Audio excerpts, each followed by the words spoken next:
Hello viewers, आप सबका स्वागत है गांगुली टेक पर और मैं हूं संदीप गांगुली। और ये मेरे सी प्रोग्रामिंग ट्यूटोरियल सीरीज़ का 21 नंबर का जो है वीडियो है, जिसमें मैं आपको स्ट्रिंग्स के बारे में बताऊंगा। स्ट्रिंग जो होता है वो कैरेक्टर एरे होता है। मतलब आप जो देखा होगा कि जब हम कैरेक्टर वेरिएबल डिक्लेयर करते थे तब हम सिंगल इन्वर्टेड कॉमा में केवल एक ही अल्फ़ाबेट या स्पेशल सिंबल या लिखा करते थे, क्योंकि ये जो था एक वेरिएबल था। और स्ट्रिंग में हम क्या करते हैं, डबल इन्वर्टेड कॉमा के अंदर हम वो अल्फ़ाबेट का जो मतलब एरे मतलब कलेक्शन ऑफ अल्फ़ाबेट्स लिखते हैं जो हम मतलब इनपुट में लेना चाहते हैं। जैसे कि मैं अगर अपना नाम लिखना चाहता हूँ तो मैं डबल इन्वर्टेड कॉमा के अंदर मैं अपना नाम लिखूंगा संदीप। तो इस तरीके से जो है स्ट्रिंग को मतलब जो है डिक्लेयर किया था, मतलब ये वैल्यू सेट की जाती है वेरिएबल में इस तरीके से। अभी मैं आपको इस प्रोग्राम में एग्जांपल के जरिए सब कुछ मतलब दिखा दूंगा। और आप जैसे कि यहीं से आप देख सकते हो, क्योंकि जब हम कैरेक्टर की बात करते हैं तो हम एक इंडिविजुअल अल्फ़ाबेट लिखते हैं, लेकिन हम इस केस में जब मैंने अपना नाम लिखा तो आप देख सकते हैं मैंने एक से ज़्यादा जो है अल्फ़ाबेट का यूज़ किया। जैसे कि मैंने यहाँ एस का किया, ए का किया, एन का किया। तो इससे आपको क्लियर हो गया कि एक कलेक्शन ऑफ कैरेक्टर्स है। तो इसी से आपको क्लियर हो गया कि पूरा की जो स्ट्रिंग जो होता है वो आपका कैरेक्टर एरे होता है। तो अब चलिए मैं प्रोग्राम की शुरुआत करता हूँ और आपको दिखाता हूँ कि इसको मतलब डिक्लेयर कैसे करते हैं अपने प्रोग्राम में। तो स्ट्रिंग वेरिएबल को डिक्लेयर करने के लिए सबसे पहले आपको कैर लिखना होगा, क्योंकि ये जो एक कैरेक्टर एरे होता है और उसका डेटा टाइप जो है कैरेक्टर टाइप का। तो मैंने कैर लिखा, उसके बाद अपना स्ट्रिंग वेरिएबल का नेम लिख दिया, जो कि मैंने नेम रखा। उसके बाद फिर मैंने स्क्वायर ब्रैकेट्स लगाए। अब इन स्क्वायर ब्रैकेट्स के अंदर आपको वो नंबर लिखना है जितने कैरेक्टर्स आप अपने इस वाले स्ट्रिंग वेरिएबल में स्टोर कराना चाहते हैं। अगर मान लीजिए आपका जो नाम है उसमें 6 कैरेक्टर आते हैं तो आप यहाँ पे 6 लिखेंगे। अगर आपके नाम में मान लीजिए 20 कैरेक्टर है तो 20, या आप कुछ और टेक्स्ट लिखना चाहते हैं उसमें अगर मान लीजिए 100 कैरेक्टर है तो 100 लिखेंगे। मैं एक मान लेता हूँ कि मैंने 25 रख दिया। और ये भी है कि जैसे आपने यहाँ पे नेम पे आपने 25 कैरेक्टर दिए और अगर आपने 25 के लिए जो स्टोर नहीं किया तो उससे कोई फ़र्क नहीं पड़ता। आपकी अगर आपने केवल 10 कैरेक्टर ही स्टोर किए तो उससे कोई फ़र्क नहीं पड़ता। तो ये तरीका है आपका स्ट्रिंग को डिक्लेयर करने का, स्ट्रिंग वेरिएबल को। एक दूसरा और तरीका है, उसमें आप क्या कर सकते हैं, कैर लिखिए, फिर पॉइंटर वाला ये सिंबल लगाइए जो मल्टीप्लिकेशन ऑपरेटर है, फिर इसका जो भी अपना आपका वेरिएबल का नेम देना चाहते हैं वो दे दीजिए। और उसके बाद इक्वल लगा के आप जो भी मतलब स्ट्रिंग लिखना चाहते हैं, मतलब जो भी स्ट्रिंग इसके अंदर स्टोर करना चाहते हैं वो लिख दीजिए। और जैसे कि मैं यहाँ पे अपना नाम लिख देता हूँ संदीप गांगुली, और उसके बाहर आके मैं सेमीकोलन लगा लेता हूँ। तो इस तरीके से भी आप स्ट्रिंग अपने प्रोग्राम में डिक्लेयर कर सकते हैं। लेकिन इस केस में जो है आप इनपुट नहीं ले सकते। मतलब ये एक तरीके से स्ट्रिंग लिटरल आप इसे कह सकते हैं। इसमें मतलब इस वेरिएबल का यूज़ करके मैं स्कैनफ के जरिए इनपुट नहीं ले सकता हूँ। इसको आप एक तरीके से कांस्टेंट भी कहे या स्ट्रिंग लिटरल भी कहे, सब बात एक ही है। मतलब इसका केवल बस इतना ही काम है, इसको आप इस तरीके से बस कर सकते हैं। इसमें इनपुट नहीं लिया जा सकता है, बस इस बात का ध्यान रखिएगा।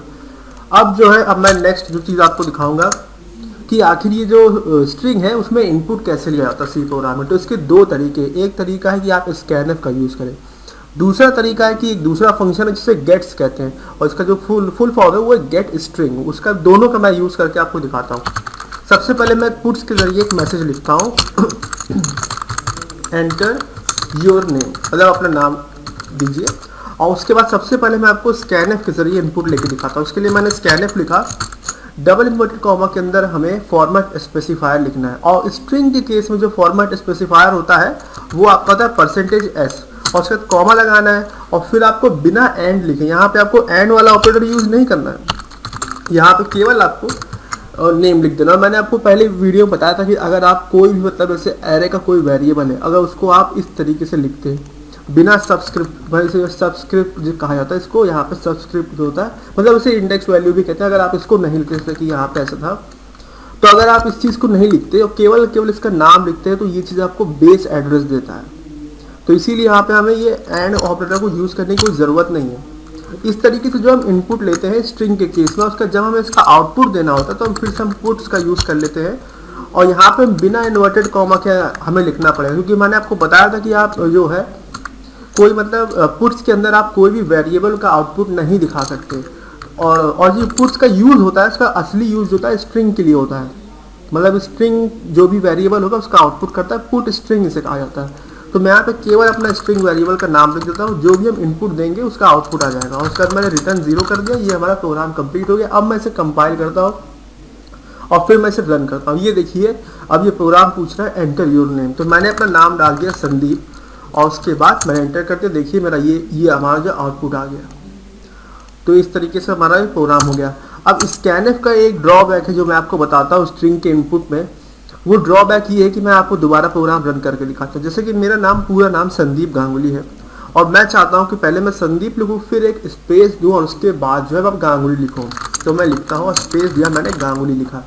तो ऐसे केस में ये स्कैनफ के साथ ये होता है कि जैसे ही आप स्पेस देते तो उसके बाद का जितना भी आप डेटा लिखेंगे वो जो है इनपुट में नहीं लिया जाएगा, केवल संदीप लिया जाएगा। मैं दिखाता हूँ आपको। मैंने जैसे एंटर किया, आपने देखा केवल संदीप आया और जो बाकी का हिस्सा था गांगुली वो गायब हो गया। तो ये स्कैनफ का एक ड्रॉबैक है अगर आप इसको मतलब यूज़ करते हैं इनपुट लेने के लिए। तो इसी के लिए हम दूसरा फंक्शन का यूज़ करते हैं जिसे गेट्स कहते हैं। और गेट्स का यही बेनिफिट है कि आप अगर स्पेस सेपरेट देके कोई भी मतलब जो स्ट्रिंग लिखते हैं तो उसको भी वो इनपुट के तौर पे ले लेगा। तो यहाँ पे हमें गेट्स लिखना है और उसके बाद उस वेरिएबल का नाम लिखना है जिसके लिए हम इनपुट लेना चाहते हैं। तो मैंने यहाँ नेम लिखा और मैंने लिख लिया। और ये जो गेट्स फंक्शन है केवल स्ट्रिंग के जो ही केस में काम करता है। इसको आप इंटीजर के लिए यूज़ नहीं कर सकते या फ्लोट के लिए यूज़ नहीं कर सकते, केवल स्ट्रिंग के ही केस में काम करेगा। फिर मैंने ये कंपाइल कर लिया और फिर मैंने इसे रन किया और मैं अपना पूरा नाम लिखता हूँ संदीप गांगुली। तो आप देखेंगे ये स्पेस के बाद भी जो था डेटा वो पूरा आ गया। तो इस तरीके से आपको ये चीज़ क्लियर हो गई होगी कि आप कैसे मतलब इनपुट ले सकते हैं और आउटपुट दे सकते हैं स्ट्रिंग में। अब हाँ, मैं आपको इससे भी दिखा देता हूँ कि इसका क्या यूज़। जैसे कि मैंने आपको बताया था इसमें जो है आप इनपुट नहीं ले सकते, लेकिन अगर आप इस वेरिएबल से इससे करके एक कॉन्स्टेंट टाइप का वैल्यू सेट करते हैं अपने प्रोग्राम में और उसको यूज़ करना चाहते हैं तो इसके लिए आपको कुछ नहीं करना है। आपको जैसे गेट्स ये पुट्स था, इस पुट्स में जाइए, इसको हटा दीजिए और मैं इन दोनों को कमेंट आउट कर देता हूँ क्योंकि इनका कोई यूज़ नहीं है। और यहाँ पे आपको जो है इस जो वेरिएबल आपने दिया कैरेक्टर पॉइंटर टाइप का, उसका नाम लिखना है। मैंने इसका नाम टी नेम लिख दिया, बस टी नेम लिख दिया। फिर मैंने इसे कंपाइल किया और फिर मैंने इसे रन किया। ये देखिए आ गया संदीप गांगुली जो यहाँ पे लिखा था इस वेरिएबल में, वो चीज़ जो आउटपुट हो गई। और ये चीज़ आपको ध्यान रखना है कि जब आप पुट्स में इसको नाम लिखेंगे पॉइंटर टाइप का तो आपको ये जो स्टार है ये लगाने की कोई ज़रूरत नहीं है, इसकी कोई ज़रूरत नहीं है। इसको केवल आपको बस खाली ऐसे ही लिखना। और दूसरा अब ये है कि स्ट्रिंग में भी जो है 2 डायमेंशनल एरे होता है। मतलब जैसे कि आपका पीछे मैंने 2 डायमेंशनल एरे दिखाया तो उसमें स्ट्रिंग में भी होता है। और उसको कैसे हम जो है लिखते हैं वो मैं आपको बता देता हूँ। कैर लिखिए पहले और फिर जो भी आप नाम देना चाहते हैं। मैंने नेम मल्टी रख दिया और उसके बाद फिर एक ब्रैकेट लगाइए, फिर एक ब्रैकेट लगाइए। उसके बाद आपको इसमें इस वाले फर्स्ट वाले जो है स्क्वायर ब्रैकेट के अंदर लिखना है कि आप कितने नाम स्टोर कराना चाहते हैं। जैसे कि मैंने मान लिया कि मैं 5 नाम स्टोर कराना चाहता हूँ। अब सेकंड ब्रैकेट में आपको ये लिखना होगा कि हर नाम का मतलब 5 नाम में जो हर नाम का लेंथ कितना आप रखना चाहते हैं। तो जैसे माने यहाँ पे 20 दे दिया। तो अब इस तरीके से जो है आपका ये 2 डायमेंशनल एरे डिक्लेयर हो गया स्ट्रिंग का। तो इस तरीके से आप 2 डायमेंशनल एरे में भी यूज़ कर सकते हैं। मैं आपको आगे प्रोग्रामिंग दिखाऊंगा 2 डायमेंशनल एरे में कि कैसे इनपुट लेना है। इसका इनपुट लेना बहुत ही सिंपल है। आपको एक फॉर लूप लगाना है और उस फॉर लूप से बस आपको ये जो पहला वाला जो होता है रो, इस रो को बस जो है इंडेक्सिंग कर लेनी है और उसके बाद बाकी आपको जैसे इंडेक्सिंग कर लेंगे और उससे फिर आप इनपुट ले पाएंगे। तो ये जो है ये मैं आपको आगे के वीडियोस में दिखाऊंगा। तो अभी के लिए मैं जो है केवल ये बस दिखाना चाहता था कि कैसे आप स्ट्रिंग का भी जो है 2 डायमेंशनल एरे में मतलब ये वेरिएबल डिक्लेयर कर सकते हैं। और दूसरा एक चीज़ और तरीका है, आपको कुछ जगहों पर स्ट्रिंग डिक्लेयर किया मिलेगा कि जैसे वो लोग कैर लिखेंगे और फिर मैंने नेम जैसे 2 लिख लिया और फिर मैंने जो है एक ये एरे बनाया इस तरीके से। मतलब मैं यहाँ पे स्ट्रिंग आप कह सकते हो लिटरल में दे रहा हूँ, कई जगह आपको ऐसा लिखा हुआ मिलेगा स्ट्रिंग का। तो वो लोग हर मतलब कैरेक्टर के लिए एक मतलब इस तरीके से लिखते हैं। जैसे कि मैंने यहाँ ऐसे लिख लिया, फिर कॉमा लगाया, फिर मैंने ए लिखा और फिर मैंने कॉमा लगाया, फिर मैंने एन लिखा। तो इस तरीके से भी आपको कुछ जगहों पर स्ट्रिंग डिक्लेरेशन मिलेगा प्रोग्राम के अंदर। ये भी बिल्कुल इसने बस जो इसमें डिफरेंस ये कि इसने कैरेक्टर बाई कैरेक्टर जो है इनपुट दिया है कैरेक्टर एरे में। और मैंने यहाँ पे जो केस था मैंने वहाँ पे एक ही बार में दे दिया था यहाँ पे कैरेक्टर। और जो इस चीज़ पे आपको बताना चाहता हूँ वो ये कि जब आप इस तरह का डिक्लेरेशन करें अपने प्रोग्रामिंग में तो हमेशा लास्ट कैरेक्टर के बाद, जैसे यहाँ लास्ट कैरेक्टर एन है, उसके बाद आपको कॉमा लगा के कैरेक्टर का जो नल वैल्यू होती है वो आपको लिखनी पड़ेगी, जो कि मैं आपको पिछले वीडियो में बता चुका हूँ। और वो कैसे लिखते हैं उसके लिए आपको जो है कॉमा लगाना है, फिर एक बैकवर्ड स्लैश, फिर 0, फिर आपको कॉमा लगाना है। इस तरीके से जो है आपकी नल वैल्यू बन जाएगी।